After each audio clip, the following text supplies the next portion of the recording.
खबर शामिल करेंगे सुप्रीम कोर्ट से, जहां नैब तरामीम केस की समाअत आइंदा हफ्ते तक मुलतवी कर दी गई है। अदालत ने खैबर पख्तूनख्वा हुकूमत की समाअत बराह रास्त नशर करने की दरखास्त मुस्तरद कर दी। आज समाअत मुलतवी होने से कबल सुप्रीम कोर्ट ने हुक्म दिया कि बानी पीटीआई से ख्वाजा हारिस जब मिलना चाहें मिल सकते हैं। बानी पीटीआई को मुकदमे का तमाम रिकॉर्ड फराहम किया जाए। मजीद जानते हैं डॉन न्यूज के नुमाइंदे अब्दुल्ला मोहम्मद से। अब्दुल्ला, मजीद समाअत के अहवाल से आगाह कीजिएगा। आपको बताएं कि सुप्रीम कोर्ट में नैब तरामीम केस की समाअत आइंदा हफ्ते तक मुलतवी कर दी गई है। अब्दुल्ला मोहम्मद से हमारा राब्ता बहाल हुआ है। अब्दुल्ला, बताइएगा समाअत के हवाले से।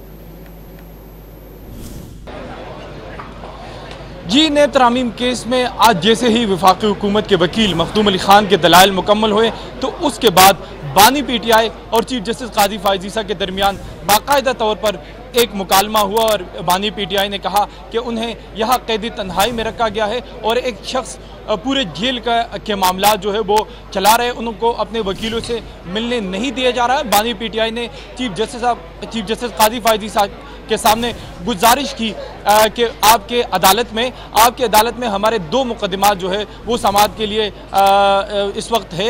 एक 9 मई का केस है, जबकि दूसरा जो केस वो 8 फरवरी के हवाले से, जिस पर चीफ जस्टिस काजी फायज ईसा ने बानी पीटीआई को टोकते हुए कहा कि आप इस वक्त सिर्फ नैब तरामीम के ऊपर बात कर सकते हैं, किसी और केस पे बात नहीं कर सकते। आप बताएं कि आपको दलाइल के लिए कितना वक्त चाहिए, जिस पर बानी पीटीआई ने कहा कि उन्हें आधा घंटा चाहिए। फिर चीफ जस्टिस काजी फायज ईसा ने उनसे पूछा कि क्या आप केस दलाइल खुद देंगे या आपके कोई इस केस में वकील है, जिस पर बानी पीटीआई ने कहा कि ख्वाजा हारिस जो है वो इनके वकील हैं।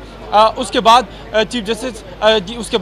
ख्वाजा हारिस ने दलाइल के लिए 3 घंटे का वक्त मांग लिया, जिसके बाद चीफ जस्टिस काजी फायज ईसा ने केस की जो समाअत है वो 1 हफ्ते के लिए मुकर्रर की। चीफ जस्टिस काजी फायज ईसा ने अपने रिमार्क्स में कहा कि बानी पीटीआई को अपने वकला से मिलने दिया जाए। चीफ जस्टिस काजी फायज ईसा ने रिमार्क्स दिए कि ज़्यादा लोग ना लेकर जाए, बल्कि 2-3 वकील जो है वो बानी पीटीआई से मुलाकात करें।